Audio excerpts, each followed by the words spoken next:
नमस्कार. मी doctor Sunil doorway, Agastya हॉस्पिटलतर्फे या शारदीय नवरात्रोत्सवाच्या निमित्तानं जागर स्त्री आरोग्याचा या शृंखलेमध्ये आपल्या सगळ्यांचं मनपूर्वक स्वागत करतो. आज आपण स्त्री आरोग्याशी संबंधित जी पहिली आपण पाहणार आहोत किंवा पहिला विषय आज आपण पाहणार आहोत तो म्हणजे स्त्री आणि मानसिक आरोग्य. स्त्री आणि मानसिक आरोग्य हा विषय घेण्यामागं एक कारण आहे. आज आपल्या भारतीय संस्कृतीमध्ये किंवा आपल्या समाजामध्ये आपण ज्यावेळेस पाहतो, स्त्री लहान असेल मोठी असेल, अगदी लहान वयापासूनच स्त्रियांना एक जबाबदार व्यक्तिमत्व म्हणून घडवलं जातं. तिच्यावर कुटुंबाची, तिच्या नातेसंबंध जपण्याची पूर्ण जबाबदारी ही स्त्री घेत असते. म्हणूनच स्त्रीला लक्ष्मी म्हणतो. म्हणूनच आज आपण स्त्रीला सर्व मंगल मांगल्य म्हणून नमन करतो. या स्त्रीला आपलं आयुष्य जगत असताना ती वर्किंग वुमन असेल, गृहिणी असेल, शाळेत जाणारी मुलगी असेल, आज सर्वांना वेगवेगळ्या मानसिक समस्यांना सामोरं जावं लागतं.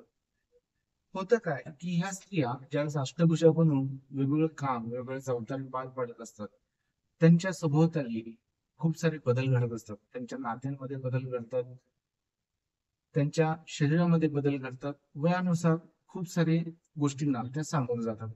पण ह्या सगळ्या गोष्टींना सामोरं जात असताना हे जे बदल तिच्या आजूबाजूला किंवा त्याच्या शरीरामध्ये घडत असतात, या सगळ्यांचा परिणाम किंवा या सगळ्यांना जो प्रतिसाद तिचं शरीर किंवा मन देत असतं, ह्या प्रतिसादांच्या परिणामानुसार तिच्या शरीरामध्ये काही लक्षणं उत्पन्न होतात. त्यालाच आपण म्हणतो स्ट्रेस.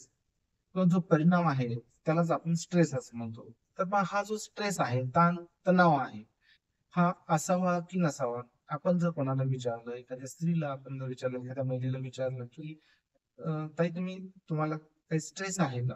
तर साधारणतः उत्तर हेच होतं की नाही, मला कसलाच स्ट्रेस नाही. परंतु आज जर बघायला गेलं तर जर लक्षणांनुसार बघायला गेलो आपण, तर खूप सारी लक्षणं आपल्याला त्या परिस्थितीमध्ये बघायला मिळतात.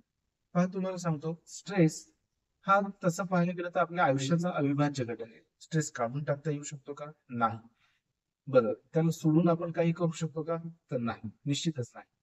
एक सोपं उदाहरण द्यायचं झालं तर जसं पोळी भाजायची असेल तर तवा गरम करावाच लागणार. तसंच एक चांगलं आउटकम, चांगलं फ्रुटफुल आउटकम आपल्याला काही साध्य करायचं असेल, काही मिळवायचं असेल, तर निश्चितपणे आपल्याला तिथे तणाव हा आवश्यक असतो. परंतु जोपर्यंत हा तणाव एका मर्यादेमध्ये आहे, जोपर्यंत आपल्याला त्या तणावामधून चांगलं आउटकम मिळत आहे, काहीतरी उत्साहपूर्ण आपण काम करू शकतोय, तर त्याला म्हणलं जातं यू स्ट्रेस. त्या स्ट्रेसला म्हणलं जातं यू स्ट्रेस, जो की चांगला आणि सकारात्मक परिणाम घडवतो. परंतु ज्यावेळेस हा तणाव किंवा हे जे स्ट्रेस आहे, हा मर्यादेच्या थोडासा पुढे जायला लागतो, तर ह्या स्ट्रेसचं रूपांतर, युस्ट्रेसचं रूपांतर हे डिस्ट्रेसमध्ये व्हायला लागतं. आणि म्हणूनच काय होतं, की वेगवेगळ्या प्रकारची लक्षणं आपल्या शरीरामध्ये उत्पन्न व्हायला लागतात आणि आपली कार्यक्षमता कमी होते, उत्साह कमी होतो. जे पण काम आपण करायला जातो, त्या कामामध्ये यश मिळत नाही किंवा आपलं लक्ष केंद्रित राहत नाही. असे आपल्याला आपल्याला दिसून येतं. मग हा जो स्ट्रेस आहे, हा जो तणाव आहे, याला कसं ओळखायचं किंवा याला कसं काढून टाकायचं? तर मी फक्त एकच सांगेल, स्ट्रेस त्याला आपण काढू शकत नाही, तर त्याला आपल्याला मॅनेज करावं लागतं. परंतु त्याला मॅनेज करण्या अगोदर आपल्याला स्ट्रेस म्हणजे काय किंवा स्ट्रेसचा परिणाम कसे असतात ते थोडंसं समजून घेणं आवश्यक आहे. स्ट्रेस म्हणजे साधारणतः काय असतं, की मी मगाशी बोललो, की आपल्या आजूबाजूला घडणारे ज्या काही घटना आहेत, अपेक्षित असतील, अनपेक्षित असतील, ठीक आहे. आवडणाऱ्या असतील, नावडणाऱ्या असतील किंवा आपल्या शरीरामध्ये जे काही बदल घडतात, आपल्या नात्यांमध्ये जे बदल घडतात किंवा जे व्यक्ती आपल्या संपर्कामध्ये येतात, ह्या सगळ्यांचा परिणाम किंवा या सगळ्या गोष्टींना जो प्रतिसाद मिळतो शरीराकडून आणि मनाकडून, कळत अथवा नकळत, कॉन्शियसली किंवा सबकॉन्शियसली आपण त्या गोष्टींना प्रतिसाद हा देत असतो. ह्या प्रतिसादामध्ये काय होतं, की जर आपला अनपेक्षित घटना घडत असतील किंवा अनपेक्षित या गोष्टी असतील, नकोशा असणाऱ्या गोष्टी असतील, तर आपण त्याला स्वीकारत नाही. नॉन ऍक्सेप्टन्स आपल्यामध्ये निर्माण होतो आणि या नॉन ऍक्सेप्टन्स मधूनच आपल्यामध्ये फिअर, अँगर असे वेगवेगळे इमोशन्स आणि अंततः स्ट्रेस हा त्याच्यातून उत्पन्न होतो. आणि हा स्ट्रेस काय करतो, मग आपल्या शरीरामध्ये वेगवेगळे लक्षणं उत्पन्न करतो. याला जर वर्गीकृत करायचं जर झालं तर त्याला physical stress, emotional stress, mental stress, social stress, occupational stress अशा वेगवेगळ्या घटकांमध्ये आपल्याला त्याला मांडता येईल. फिजिकल स्ट्रेस मध्ये काय होतं, ज्यावेळेस फिजिकल स्ट्रेस हा एक्सेसिव्ह होऊन जातो त्यावेळेस आपल्याला डोकंदुखी, अंगदुखी, अंग गळून गेल्यासारखं वाटणं किंवा वेगवेगळ्या शारीरिक समस्या, जसं की जे वय आहे त्यापेक्षा कमी वयामध्ये आपल्याला वृद्धत्व यायला लागलं, शरीराची झीज जास्त होणं, स्ट्रेस इंड्यूस डायबिटीस असेल, हायपरटेन्शन आहे, स्किन डिसीजेस आहेत. स्त्रियांमध्ये विशेषतः जर बोलायचं झालं तर मासिक पाळीच्या समस्या आहेत, गर्भधारणेमध्ये येणाऱ्या समस्या आहेत. एवढंच नाही तर गर्भधारणेच्या प्रसूतीनंतर जे स्तनपान करणाऱ्या माता आहेत त्या स्तनपान करणाऱ्या मातांमध्ये सुद्धा स्तनपानाचं किंवा स्तन्याचं प्रमाण कमी होणं, अशी वेगवेगळ्या समस्या दिसून येतात, शारीरिक समस्या. आणि ह्या सगळ्या स्ट्रेसची रिलेटेड असू शकतात. त्याचबरोबर जर मेंटल स्ट्रेस जर आपण बघायला गेलं किंवा इमोशनल स्ट्रेस, तर ह्याची लक्षणं कशी दिसतात? चिडचिडपणा वाढतो, राग प्रचंड प्रमाणामध्ये येतो, जीवनामध्ये नैराश्य उत्पन्न होतं, ज्याला आपण डिप्रेशन असं म्हणतो. तर नात्यांमध्ये किंवा आपल्या जगण्यामध्ये विरजनता वाटायला लागते आणि एकटेपणा, कुठेतरी एक रिकामेपणा, आपण एम्प्टीनेस आपण ज्याला म्हणतो ते आपल्याला बघायला मिळतं. सोशल स्ट्रेस मध्ये काय होतं की आपल्याला नातेसंबंधांमध्ये दुरावा निर्माण होतो, त्यांच्यामध्ये वादविवाद व्हायला लागतात, मित्रमैत्रिणींमध्ये वादविवाद व्हायला लागतात, आपल्याला लोक नकोसे वाटतात किंवा या नात्यांमध्ये कॉम्प्लिकेशन जास्त निर्माण होतात. आपला जो लाईफ पार्टनर आहे त्याच्यासोबत इंटिमसी आपली राहत नाही, जे रोमॅन्टिक जे आपलं एन्व्हायरमेंट असतं, एकदम जोडीदार असतं ते कमी होऊन जातो, रोमांस कमी होऊन जातो. आणि ह्या सगळ्या गोष्टींचा परिणाम शेवटी काय होतो की हे एक विषचक्र आहे. एक गोष्ट घडत गेली की त्याला लागून दुसरी, त्याला लागून तिसरी, असं करत करत खूप साऱ्या समस्यांचा डोंगर त्या स्त्रीसमोर उभं राहतो. मग ह्या स्त्रीनं काय करावं? हे सगळं सोडून द्यावं का किंवा आहे असंच जगत राहायचं का? नाही.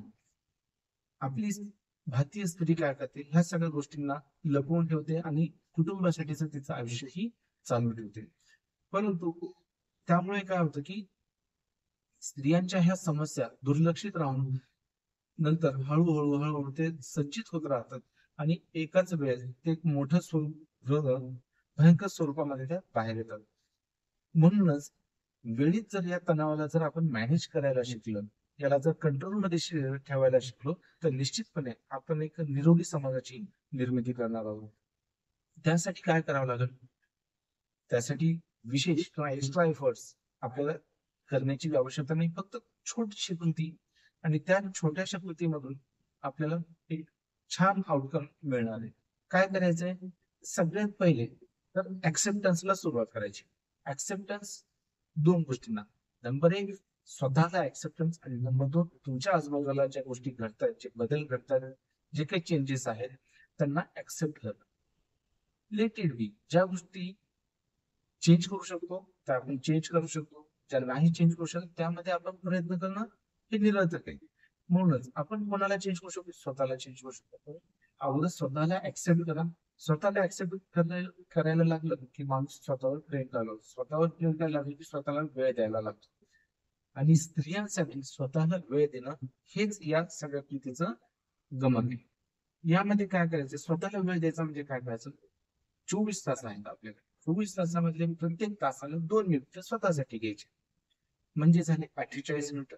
आता दिवसभरातल्या 48 मिनिटांचा उपयोग स्वतःसाठी करायचा. 15 मिनिटं चालण्याचा व्यायाम करा किंवा तुम्हाला जो काही व्यायाम आवडत असेल तो व्यायाम करा. 5-10 मिनिटं तुम्ही प्राणायाम करा आणि उरलेला जो वेळ आहे त्या वेळेमध्ये स्वतःचे जे काही छंद असतील, ज्या काही तुमच्या आवडीच्या कृती असतील, डान्सिंग असेल, सिंगिंग असेल, तुम्हाला वाचन करण्याची आवड असेल, चित्र काढण्याची असेल, मित्रमैत्रिणीशी गप्पा मारणं असेल, फेसबुक किंवा व्हॉट्सअपवर नाही बघ का, प्रत्यक्ष गप्पा मारणं असेल, एकमेकांशी संवाद साधणं असेल, घरच्यांशी बोलणं असेल, मुलांना वेळ देणं असेल, ज्या गोष्टीमध्ये तुम्हाला आतून इंटरेस्ट आहे, तुमच्या इनर इंटरेस्ट आपण ज्याला म्हणतो, त्या गोष्टी करणं हे आवश्यक. ह्याच्यामुळे काय होतं की हॅपी हार्मोन्स, की ज्याला आपण कॉर्टिसॉल आपण म्हणतो, ते आपल्या शरीरामध्ये सिक्रेट व्हायला, त्याची लेवल वाढण्यासाठी मदत होते. आणि हे वाढायला एकदा लागलं, हॅपी हार्मोन्स आपल्या शरीरामध्ये वाढायला लागले की आपलं शरीर स्वतःला आतून ठीक करावं लागतं.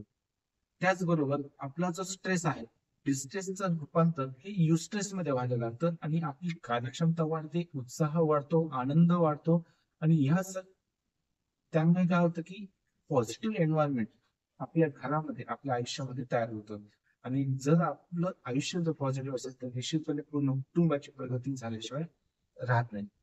म्हणूनच माझी सर्व माता भगिनींना माऊलींना विनंती आहे, स्वतःवरून प्रेम करायला शिका. स्वतःसाठी थोडासा वेळ काढा. आपण तर दिवसभर इतरांसाठी जगतोच. तासातले 2 मिनिटं स्वतःसाठी काढा. आणि मग बघा कसा चमत्कार होतो ते. तुमचं आयुष्य हे पूर्ण बदलून जाणार आहे. एक पॉझिटिव्ह आयुष्य तुम्ही जगून बघा. निश्चितपणे निरोगी असण्याचं नुसतं शरीर हे एक माध्यम नाहीये. कारण आयुर्वेदही सांगतं मनाचं स्थान हे मस्तिष्क आहे, म्हणजेच मेंदू. आणि विज्ञान सुद्धा तेच सांगतं की मेंदूमध्ये आपल्या शरीरात स्रवित होणाऱ्या सगळ्या ग्रंथींचं केंद्र असतं. जर मन निरोगी असेल, मनाचं जर स्वास्थ्य असेल, तरच आपलं शरीर, आपल्या शरीरातल्या चयापचय क्रिया, आपल्या शरीर क्रिया, मेटाबॉलिझम, हार्मोनल बॅलन्स हे सगळं व्यवस्थित राहणार. आणि जर आपलं मन स्थिर नसेल, मानसिक स्वास्थ्य जर आपलं कुठेतरी बिघडत असेल, तर आपल्या शारीरिक लक्षण क्रिया सुद्धा किंवा आपल्या शरीरामध्ये सुद्धा वेगवेगळ्या व्याधीची लक्षणं उत्पन्न व्हायला सुरू होतात, जे की मी मगाशी तुम्हाला बोललेलं. म्हणूनच पुन्हा एकदा मी डॉक्टर सुनील लोले आपल्या सगळ्यांचं या नवरात्रोत्सवानिमित्त, या आई जगदंबेच्या उत्सवानिमित्त आपल्या माऊलीला विनंती करतो, कोणीही स्त्री असो, गृहिणी असो, वर्किंग असो, कोणीही असो, दिवसातले प्रत्येक तासाला 2 मिनिटं स्वतःसाठी द्या. आणि मग बघा तुमचं आयुष्य कसं बदलेल. कधीही काही समस्या असेल तुम्ही आमच्याशी संपर्क करू शकता. आम्ही निश्चितपणे तुम्हाला मदत करण्याचा प्रयत्न करू. एवढं बोलून मी आजचा विषय संपवतो. पुढच्या भागामध्ये नवीन विषय घेऊन परत भेटूयात. तोपर्यंत जय हिंद, जय महाराष्ट्र.